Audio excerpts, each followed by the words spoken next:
It's hard to pass the 2-week Minecraft phase. In fact, I'm currently living in one right now with my two friends, Caleb and Ryan. I'll walk you guys through the process. We as friends have been through 5 to 6 realms in the past 3 years, and mostly lasted 3 weeks, so without a doubt, we knew we couldn't keep it around for our own sake. But hey, why not give it one last shot? So we booted up Minecraft and had a plan for pacing and just having fun. And as you know, the first day started off with traveling hundreds of blocks for a good land, arguably with the mountain with the arch, as you see right here. Once we began it all, we built our houses and then progressed to build random stuff like shops to fill the time in between days 1 to 3. And those are always the best days of the realm because you will never complete as much as you will after them. Therefore, after killing the dragon during week 1 or 2, it just kills the vibe, and we knew that since we've been there, done that 5 to 6 times, consequently we didn't want to go down the same path until one of my friends, Caleb, wanted a shulker box. So I said, you know, let's just do it, get it over with. So really it was 2 against 1 and the vote was against me, so I don't really care anymore. Let's go to the end, let's do it. So may I introduce the real problem now, as most people can relate to. What is there left to do? We've already done the basics and our younger minds have shorter attention spans with little creativity, so it's either start all over in another part of the map or build random stuff to keep the flow going. Pacing is important until patience comes into effect and decides to wreck the entire plan. So we fed off constant needs and wants, so when there's the gap in between, it's kind of confusing.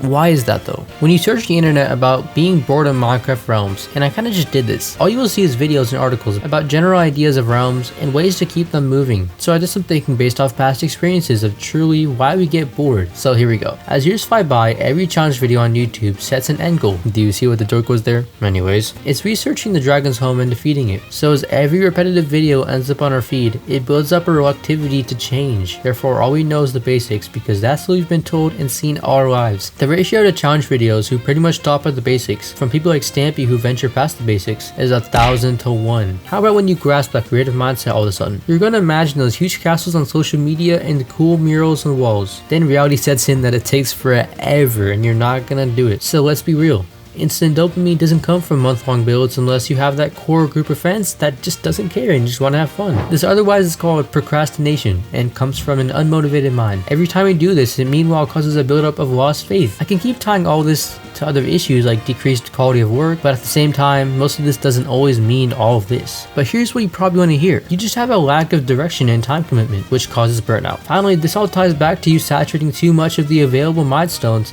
too quickly. I can relate this research to my realm right now. We've built our evolved houses and of course we finished them in a couple of hours. Well, not Caleb because he's the biggest procrastinator in all of society except Hater, and he's been featured in other videos, so you should go watch him. So they've presented the issue of too much land yet too little of ideas. We all knew in order to fill that gap below the railroad it would take some creative builds, so we pondered and pondered trying to think of ideas that could take up some of the space. Yeah, we couldn't put a finger on it, so we could just make like about 10-minute builds and times that by 10, and we just have like a big strip mall, and that really wouldn't work out. Now on the topic of solutions, I've scoured the web to narrow it down to 2: upsize and pace. To explain upsizing, it's almost like adding new stuff to your house or placing down a water fountain over time. Maybe when you've built the wheat farm, you can start making an automatic farm, and maybe when you did that, you can make an even bigger automatic farm. You can always build bigger and better things. If you can't build new things, then just make what you have look better. I would be wrong to just pile a list of ideas and say, here's the video, but that helps absolutely nobody. You're designing the world how you want it, and if we're already interested in the basics, like our houses, why not just keep focusing on them while also venturing past the basics with more advanced mechanics? It's like a water elevator to our favorite caves instead of a stairwell. In comparison, the use of pacing is very complicated. It's like sticking to a diet. Let's say you walk by a bakery, but you see your favorite cookies, and you can't eat any sugar for the next week. It's just too tempting though, and you gotta eat it. So in relation to the realm, it's too tempting to just defeat all the bosses